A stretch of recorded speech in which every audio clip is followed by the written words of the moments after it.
Greetings, everyone. Before we begin, allow me to introduce myself. My name is Alan, and I am the lead developer behind the Toby Accessibility Mod for Duin. I too am an author of a science fiction fantasy novel series and a graphic artist. One of my passions in life is to create Duin mods, and I've been making them since 2004. My other passion is helping people and putting a smile on their faces. In today's presentation, I get to show you a project where I had the opportunity to experience both. So without further ado, let's jump right into it. Some of you may be asking, what is the Toby Accessibility Mod? The Toby Accessibility Mod is a modification for the classic first-person shooter game Duin, which incorporates a wide array of accessibility features for those with visual disabilities. The Toby Accessibility Mod began in 2017 after I had been contacted by a gentleman named Toby. Toby told me all about himself and how, even though he is completely blind, he still finds enjoyment in playing video games. He too referred me to a documentary about him called Gaming Through New Eyes, which was filmed and produced by Burke Eisel, also known as Dan's G08 on YouTube. After getting myself acquainted with these two gentlemen, I began my journey to develop an accessibility mod for the classic first-person shooter, Duin. The goal of this mod was to incorporate various accessibility features into Duin, which in turn would allow Toby and other blind players to play the game with little issue. The Toby Accessibility Mod has continued to evolve over the years and has won the Duin Awards Staff Award in 2023. Existing features have been and continue to be updated and polished after every official release. My team and I enjoy the work we do and aim to perfect this mod the best we can. Let's first talk about the GZDoom engine. Fortunately, the GZDoom engine allows us to incorporate the amazing and helpful accessibility features that are currently in the accessibility mod today.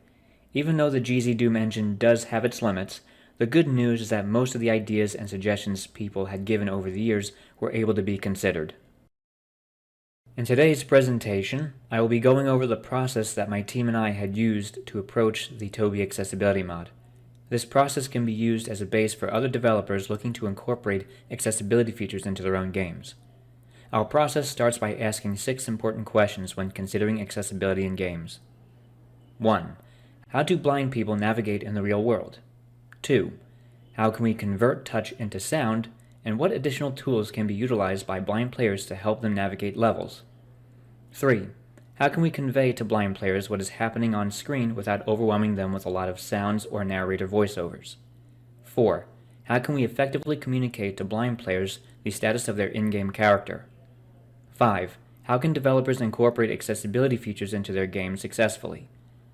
And lastly, 6. Should game developers be required to incorporate accessibility features into their games? So without further ado, let us begin with the first question. How do blind people navigate in the real world?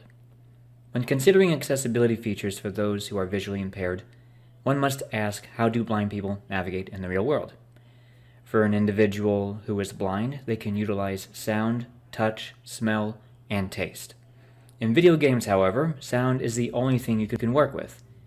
Even though game controllers for the Xbox or PlayStation have tiny motors in them that vibrate, which can be used for accessibility purposes, however, keyboards and mice don't.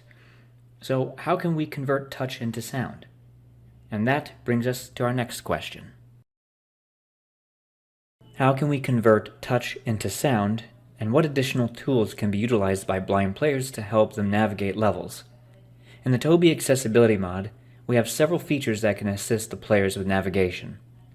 First, we have the impact detection system, which generates a subtle sound cue whenever the player comes in contact with a wall, object, or anything else that's impassable. Next, we have the drop-off detection system, which acts as a virtual walking stick and sounds off to the player whenever they are nearing a ledge with a significant drop-off.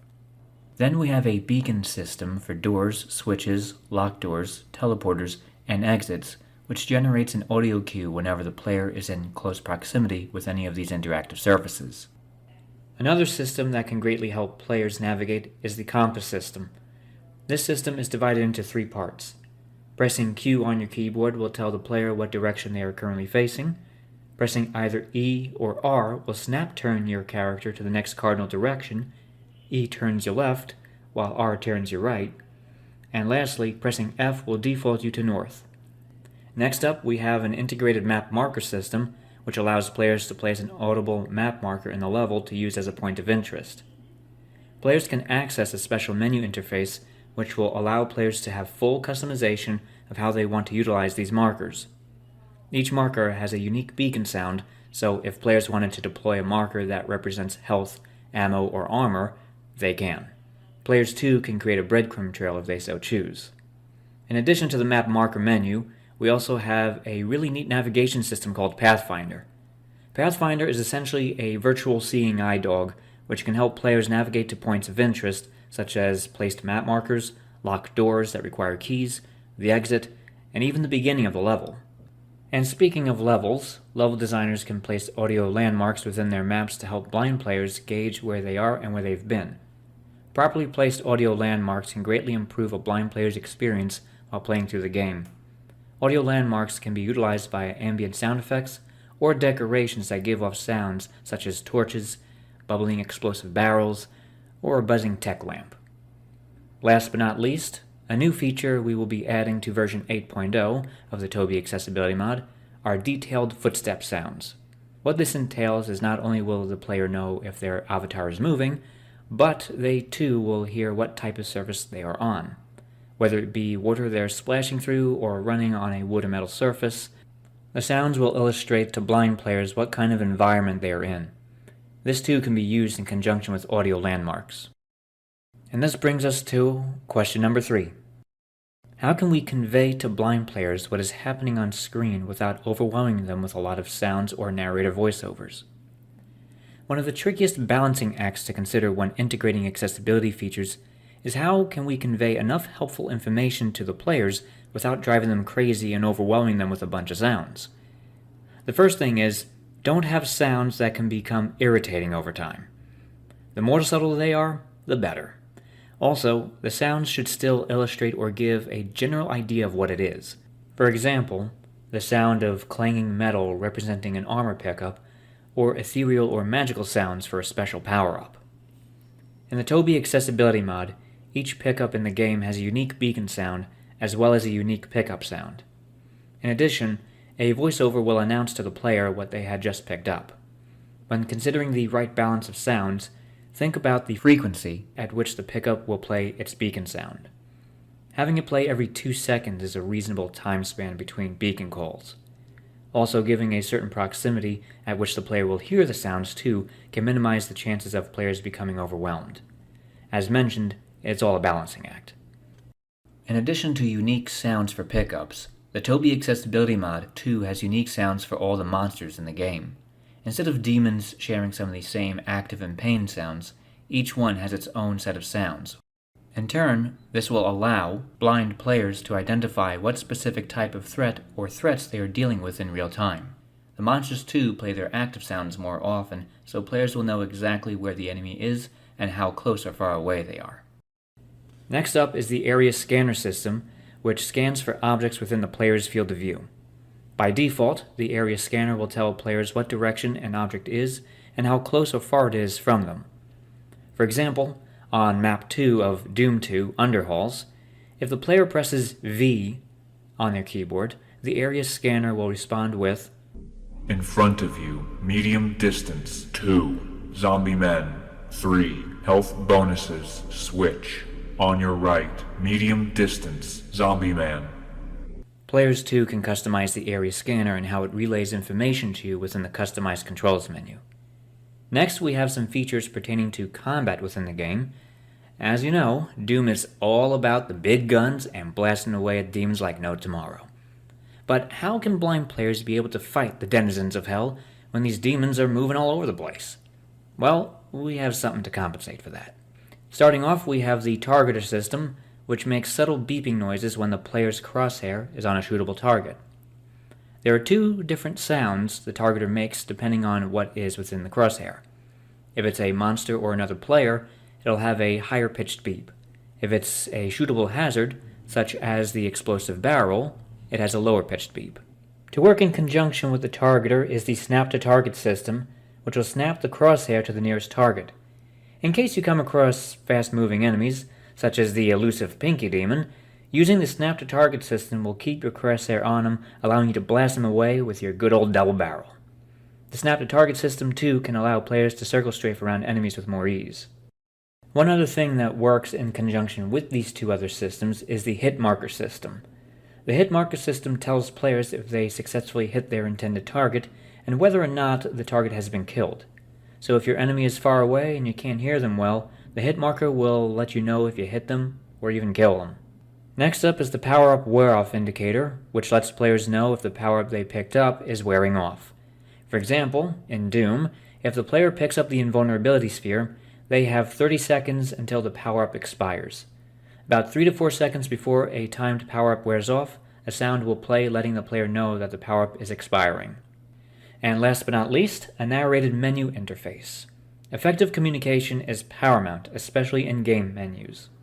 For blind players, accessible menus with narrated voiceovers will greatly assist them in navigating the menu options and allowing them to customize the game to their liking. The main menu is not just for starting a new game, saving or loading games, or simply exiting it, but to customize the settings, like the control scheme, the volume of sounds and music, or any other setting that will make the player's gameplay experience comfortable and fun. Text-to-speech systems, too, are an acceptable option. Speaking of effective communication, that brings us to our next question. How can we effectively communicate to blind players the status of their in-game character? In the Toby Accessibility Mod, we have a series of features that relay to players the status of their in-game avatar. We call these the stat checkers. We have hotkeys that will tell the player what their health is, what their armor is, what weapon they have selected and how much ammo they have for it, what keys they possess, what inventory items they have, what their map coordinates are, and something that we'll be introducing in version 8.0, the map stat checker, which will tell players how many enemies they've killed, items they've collected, and secrets they've found, and how many remain of each. Before we continue to question 5, I would like to take this time to show you these features in action. The video demonstration I'm about to show you uses version 7.5 of the Accessibility Mod. Enjoy! In this demonstration video, I will showcase some of the features we have in the Toby Accessibility Mod, just to give you a general idea of how it can be applied to a game like Doom and even a first-person shooter in general. So without further ado, here we go.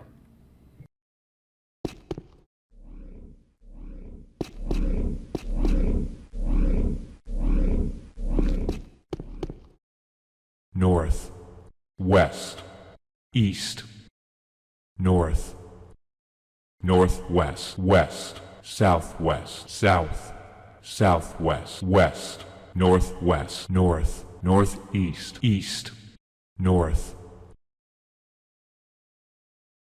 Health 100%. Pistol 50 bullets.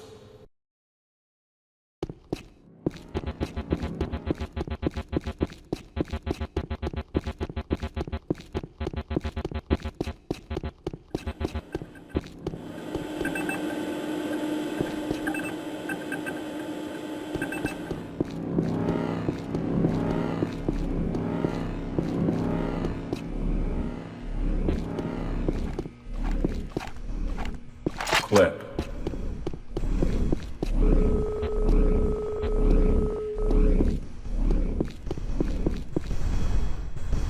Green armor. Armor bonus. Armor bonus. Armor bonus. Armor bonus.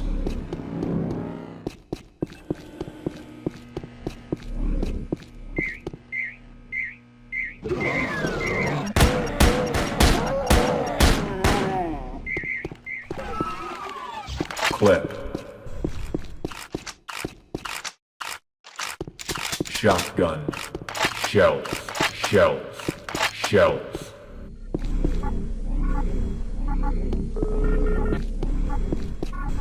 Armor bonus. Armor bonus. Armor bonus. Armor bonus. Health bonus. Health bonus.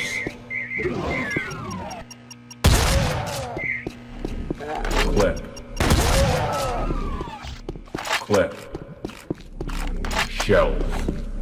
Clip.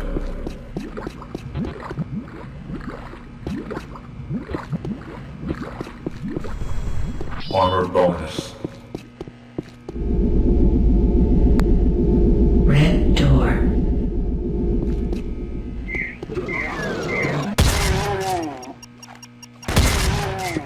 Clip. Clip. Shells. Clip.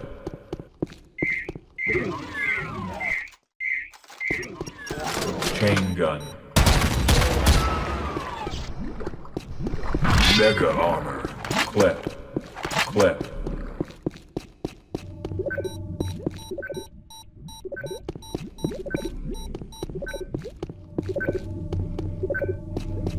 Red key card.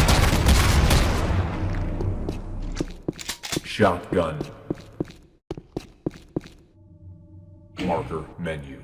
Remove nearest marker. Remove marker. Add marker. Pathfinding. Pathfinding. Stop pathfinder. Level start. Red door. Menu dismiss. Path found.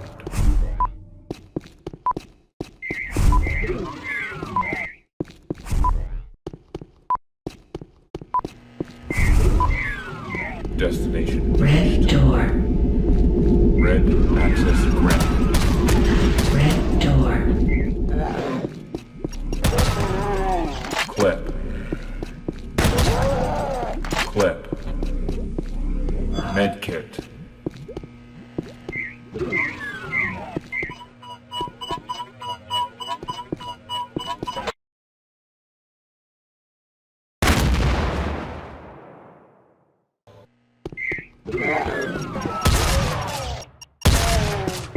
Clip. Clip. Shells. Clip.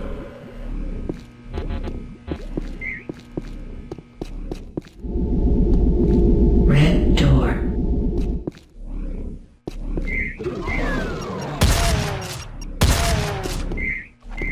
Clip. Clip.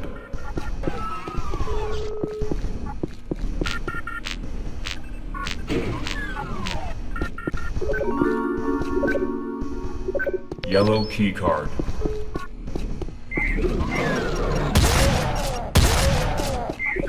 Clip. Blue key card.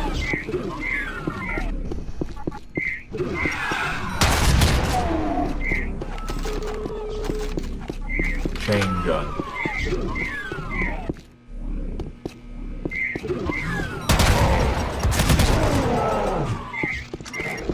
Shell. Shotgun.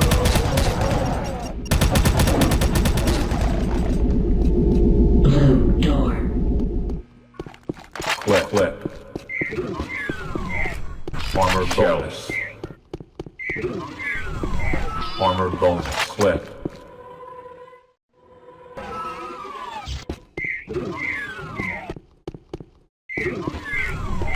Armor bonus. Shells.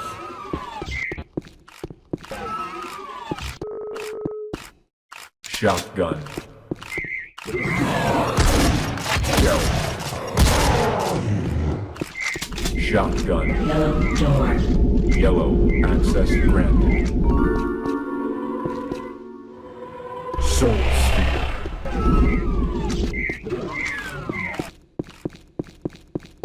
Chain gun.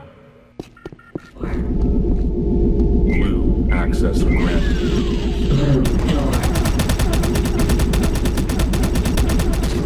Blue door. Blue door. Red key card. Marker menu. Add marker. Pathfinding. Pathfinding. Stop pathfinder. Level start. Red door. Menu dismiss. Path found.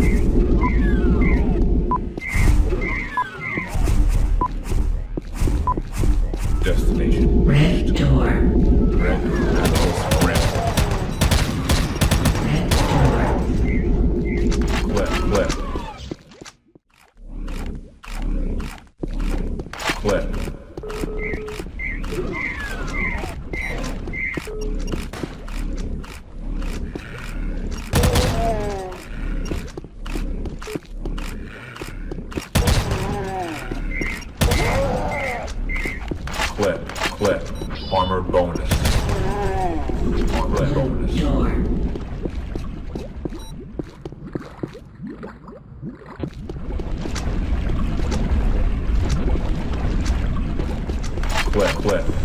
Armor bonus.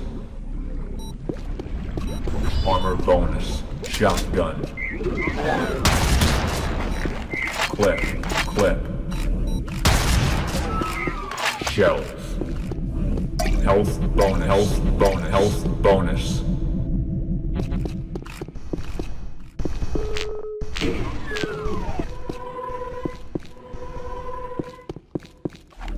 Yellow door. Health bonus. Armor bonus.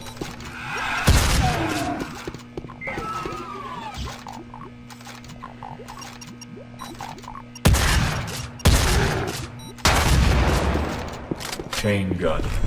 Armor bonus. Yellow keycard. Health bonus. Armor bonus. Health bonus. Shells.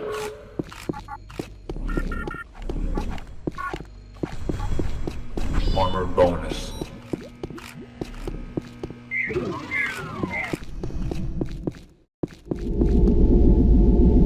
Yellow access door. granted. Clip. Shells. Shells. Clip. Armor bonus. Health bonus. Shells. Armor bonus. Armor bonus. Armor bonus. Health bonus. Chain gun. Blue keycard. Clip. Shotgun.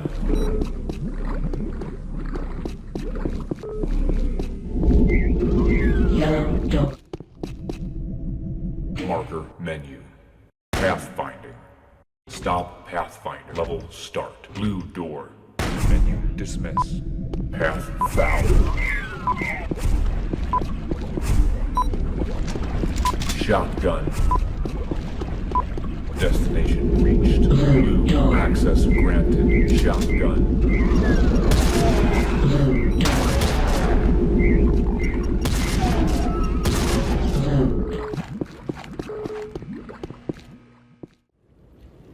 That's pretty much it for now with the demonstration video. Hope all of you enjoyed it. Now back to the presentation. This brings us to one of the most important questions of all. How can developers incorporate accessibility features into their games successfully? Fortunately, there is a simple answer. Design the game around the accessibility features, create levels that can be fun for both sighted and unsighted players, and have an audio manual which can explain to players all they need to know about the game, such as how to set it up, what to expect during gameplay, and specify what each sound cue represents for each accessibility feature. What comes with the Toby Accessibility Mod are some map packs that contain blind player-friendly levels and an audio manual. The map packs are named Toby Doom, Operation MDK, and Toby Heretic. What is demonstrated in these map packs is that game developers can still produce top-quality games without sacrificing the artistic aspect of game design. It's very possible to develop a game that can be both fun and accessible. If you'd like, I invite everyone to check out the Toby Accessibility Mod map packs and see for yourself how a fun gaming experience can be created for everyone regardless of one's circumstances. And for our last question, should game developers be required to incorporate accessibility features into their games? The answer? No. No developer should be forced into putting accessibility features into their games, especially if they don't have the money, time, and/or resources to do so.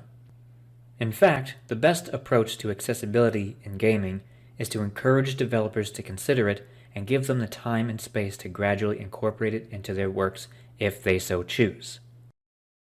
The goal of the Toby Accessibility Mod is to not only give blind players a chance to play one of the most legendary first-person shooters of all time, but to inspire and encourage developers to consider adding accessibility to their own games while giving them the freedom, confidence, and room to evolve and grow.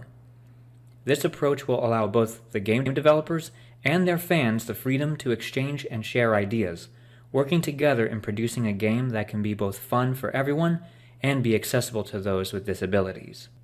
The Toby Accessibility Mod is where it is today because of that freedom.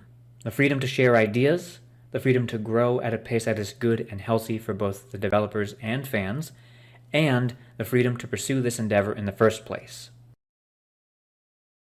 If anyone is interested in checking out the Toby Accessibility Mod, you can find it on zdoom.org, doomworld.com, GitHub, and on YouTube at Mr. Allen D1 and Illegally Cited. I would like to take this time to give a big thank you and shout out to my dream team, Team Toby, who consists of not only me, but Gerald and Predoa, who are two of the most amazing programmers who made many of these features possible, Jesse Anderson for helping to mold this project into what it is today, helping with the beta testing, and for helping to promote the Toby Accessibility Mod on social media. Then we have Carl Grantham for his awesome suggestions and helping with beta testing, StormDragon2976 for help with multiplayer, tech support, and beta testing, and MWTab and TDoomShroom5440 for their help with the multiplayer and beta testing. Thank you guys for all the awesome work you've done. This project wouldn't be what it is without you. I too would like to give additional thanks to those who had contributed additional code. They are Zeke Shadow, Techish, Silent Zora, Xterra, and Kextos. Also, I'd like to give a big thank you and shout out to the guys who were the catalyst for this project, Mr. Tobiat and Mr. Brooke Eisel, for their love and support over the years. And I too would like to give a big thank you and shout out to Al Chessbreach, Janice3003, and NJ for their support. And lastly, I'd like to thank Ian for allowing me to be part of the Game Accessibility Conference, and to everyone else who has put this event together. Before I wrap things up, I would like to let everyone know about my science fiction, fantasy, action, adventure, comedy novel series known as Adventures of the PPA. I currently have 5 novels published and are currently available on Amazon.com, and ebooks are available. If science fiction, fantasy, action, adventure, and comedy are your cup of tea, and if you're looking for a new and fun book series to dive into, my stories are for you. Your adventures start here. So that's all for now, folks. Thank you all for being here and listening in. I hope you all have a great day, and stay true. Take care.